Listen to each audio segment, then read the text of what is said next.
Hi guys, so today's video is going to be a combination of both a non-spoiler book review and then a spoilery chat for Uprooted by Naomi Novik. I do want to start off by saying I have read something else by Naomi Novik. I read the first book in her Temeraire series and I very much enjoyed that book. I thought it was a lot of fun, I thought it had an interesting premise, and there were some moments that were surprisingly emotional for me.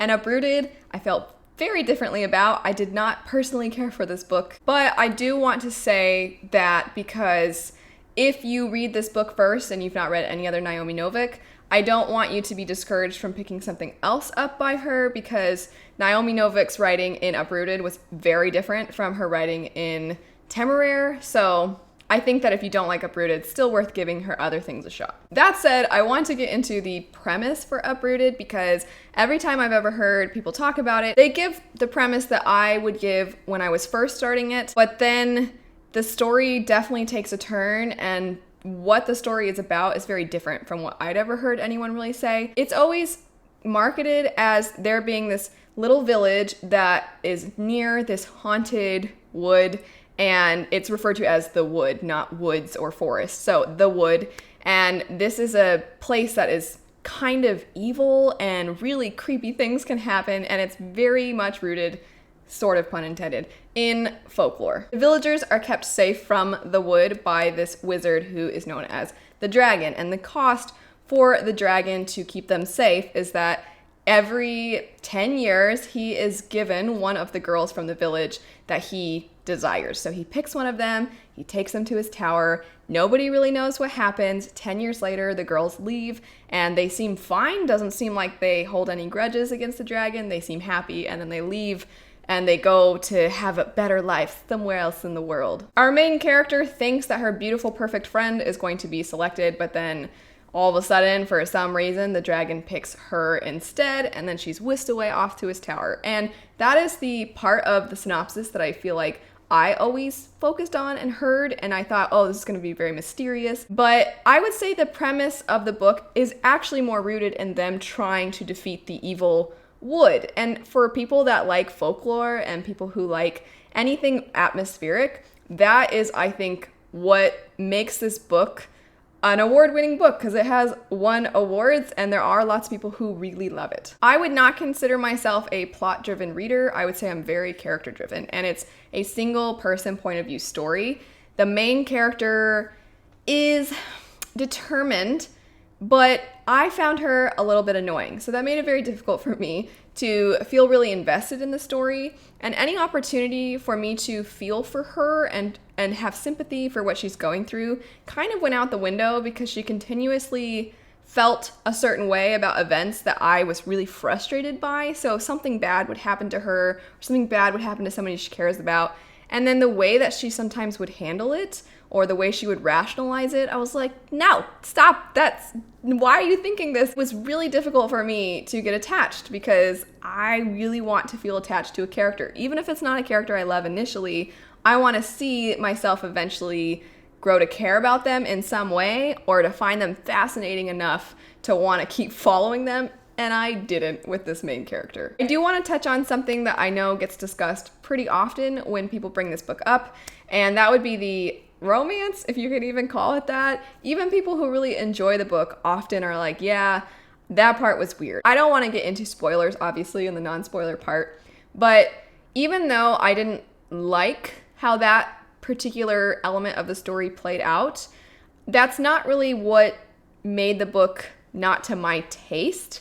That particular element of the story was just like most other things in the story, where our main character continues to think certain things are acceptable and to think some behavior is not deserved. She doesn't think she deserves it, but she just kind of decides like that is the way of the world. It's very bleak, and even though I didn't love the way the romance was handled, I do think it was a reflection of kind of this general, sometimes certain people in power abuse their power and it leaves other people helpless, and they just kind of have to deal with it, and they have to find ways to move past it. The story was not about her dwelling on this mistreatment, deciding like, I'm gonna take a stand and I'm gonna be strong. There are these evil woods that people are trying to purify, and she's like, all right, well, this annoying thing happened.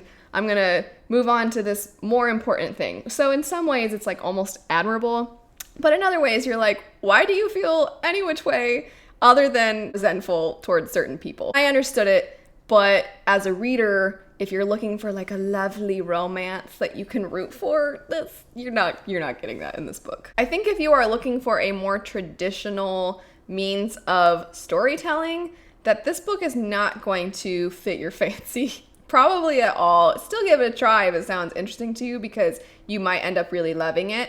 But if you are somebody who appreciates an atmospheric story, if you're somebody who appreciates a story that feels folklore inspired, that feels like a culmination of various short stories that follow one individual working toward a greater goal, then it probably will fit your taste. One last thing though, I do want to mention in the non-spoiler part, and then I'll get into a little bit of spoilers, would be the way that the magic is handled in the story.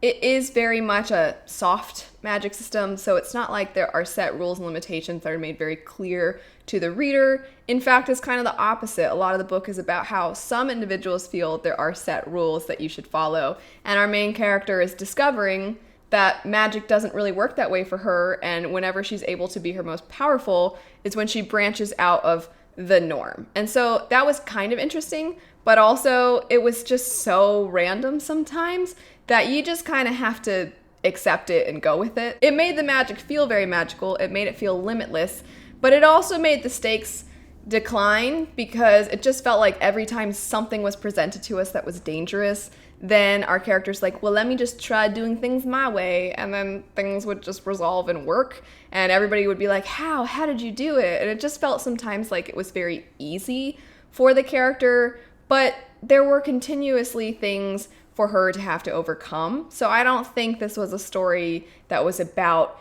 amazingly high stakes and being able to use what you have to conquer those. It was finding ways to branch outside of, man, the puns in this, to branch outside of what you thought was possible in order to overcome the impossible. I am going to jump into a few spoilers now, so if you don't want to be spoiled for anything, obviously don't keep watching. There have been times in books that the romances have not been to my liking. I wouldn't say this one was I certainly wasn't rooting for Agnieszka, if that's how you say it, and the dragon. I was not rooting for them to be together, and any bit of intimacy between them to me just always felt way out of left field and really bizarre, and it certainly didn't feel like it enhanced the story for me, but I wasn't ultimately that upset by it. I've seen some people that are really upset by it, and I'm not saying you're a terrible person if you didn't feel the same as me, but Agnieszka consistently throughout the story lets people treat her poorly. I don't like saying let's. There's not really much she can do, and so she just kind of keeps on going, and it's like, well, that happened, and then she perseveres. But her being fond of the dragon in any way, it definitely didn't make sense to me that much, but I wasn't upset by it because it just kind of seems like it fits her character. What I was weirdly more annoyed by with her was that she and the prince tries to rape her, and then later in the story he's like, we need to go rescue my mom from the wood. I felt like in that moment, and maybe I'm just crazy and super violent, but if a man had tried to rape me and then now he's expecting me to help him with something, and I go into this dangerous place with him and I see a bunch of what we can presume may be good guys, decent soldiers, getting slaughtered because some prince was like, I need to go on this impossible mission, I'd be like, maybe I should kind of like nudge him in the direction of these crazy like woodland monsters. And you know, if something happens, like who's gonna come out of it and be like, she pushed him or something? Like, I know that sounds really dramatic, but Agnieszka had I guess she just wasn't vindictive. But sometimes I was really confused at her lack of caring at all at how much people mistreated her or just expected her to do things. I don't know. She's a pretty powerful lady. At some point, I'm like, okay, you've clearly discovered that you're powerful. At some point, you can be like, I'm the one with the power, not you.